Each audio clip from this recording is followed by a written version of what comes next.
When the Grammy nominees were announced recently, there was Brandi Carlile with 5 nominations, including Record and Song of the Year. Heady stuff, and now almost expected for this star of American roots in country music. But not so long ago, things were different. Jeffrey Brown met Carlile in Seattle for our Arts and Culture series, Canvas. Come back now, even if you call me out.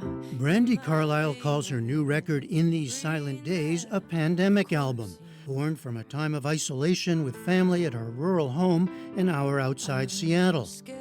A time to stop and reflect on her climb to stardom and where it began, in places like the city's Paragon restaurant and bar.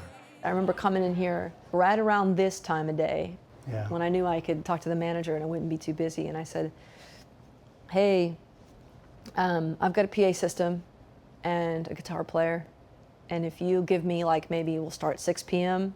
on Sunday nights, we'll do it for free for a month, and if a month later you've seen that you have an uptick on Sunday nights, then you could start paying me or feeding us. Or You might consider paying me? Yeah. Gigs at local Seattle spots were the norm for years, along with busking for tips at the famed Pike Place Market. The hardworking life of a very hardworking musician trying to make it. I was really interested in things like printing and hanging posters and busking and stopping people on the street and handing them a pamphlet and telling them about my show. It's a city that sort of rewards that and values that. I got in last night and I was just taking a walk and I saw somebody, hammering their poster into a... You did? Yeah, Still? I did. Yeah, still got it. That was you, Seattle huh? still got it. That was absolutely me.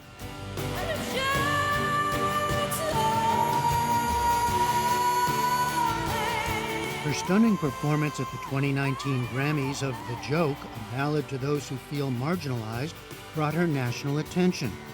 Now 40, Carlile told her own coming-of-age story in a recent memoir titled Broken Horses, about growing up poor in rural Washington state, moving from place to place, her father's battles with alcoholism, her mother's aspirations to be a country singer. A self-described misfit, Carlile writes of being gay in a community with few role models and a church that didn't accept her. From the beginning, though, she was, she says, addicted to performing. Well, it's easy to get addicted to performing because it's quite an adrenaline rush, I would say that it was something that I experienced so young that I just always wanted to do it. I wanted to do it. I wanted to feel understood and seen. Did you feel misunderstood and unseen?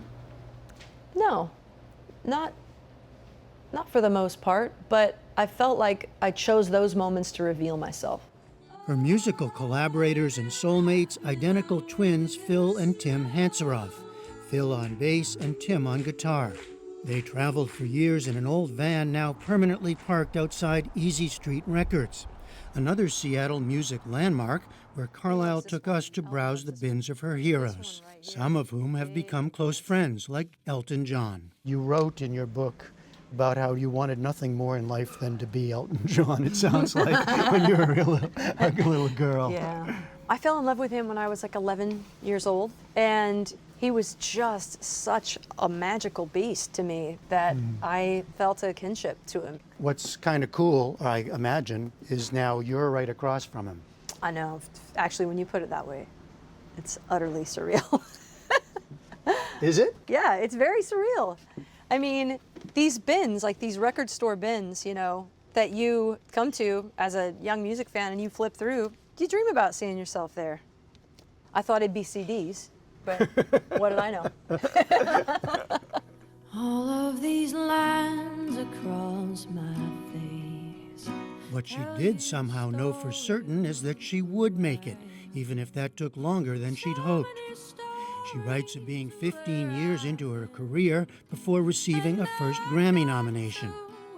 And only later did she come to see how gender and sexual orientation could be barriers to success. I definitely am still having to overcome it, and I definitely had to overcome it. I wasn't paying much attention because I was in a state for a long time of just euphoria that these dreams were coming true and these things are happening in my life, not knowing that it could still have been bigger and better, and that it indeed was bigger and better for my male counterparts.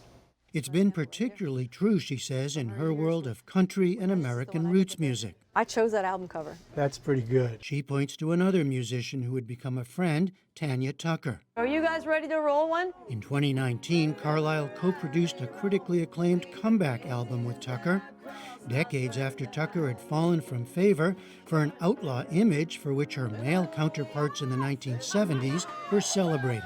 It made me realize that there are just two very different lanes for women and men, particularly in roots music. Now forget BIPOC people or LGBTQIA plus people. There's not even a lane. I knew I wanted to get involved in that because it's really challenging. It made me feel like I felt as a kid in church, like I don't belong here and that's where I'm gonna stay, you know, this act of defiance. Seems to be changing a little, perhaps? I don't know. What is your impression? Yeah, it's changing in the tributaries. It's changing on the edges in Americana, folk, roots, bluegrass. There's still a giant metallic steel door shut to country, but we'll see, you know. Somebody's gonna get that thing open, and when they do, we're all gonna come running in. Today, Carlisle and her wife, Catherine, are parents to two daughters.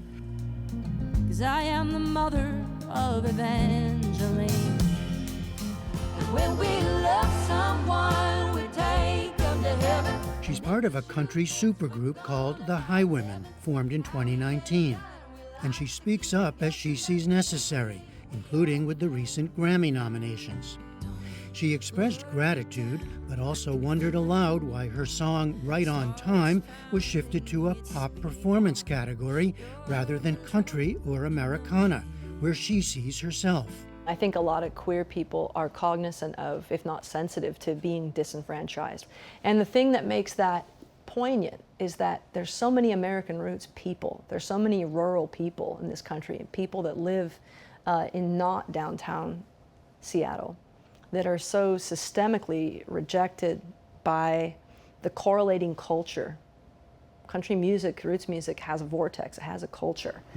And there are country queers, and they need to see acceptance and affirmation in those places, you know. Fields that lead for miles. For now, Brandi Carlile awaits the Grammy Awards ceremony and plans to take her pandemic-era album In These Silent Days on tour, pandemic allowing, in the spring of next year. For the PBS NewsHour, I'm Jeffrey Brown in Seattle. Never gets no rest before I do. Oh. Such terrific music.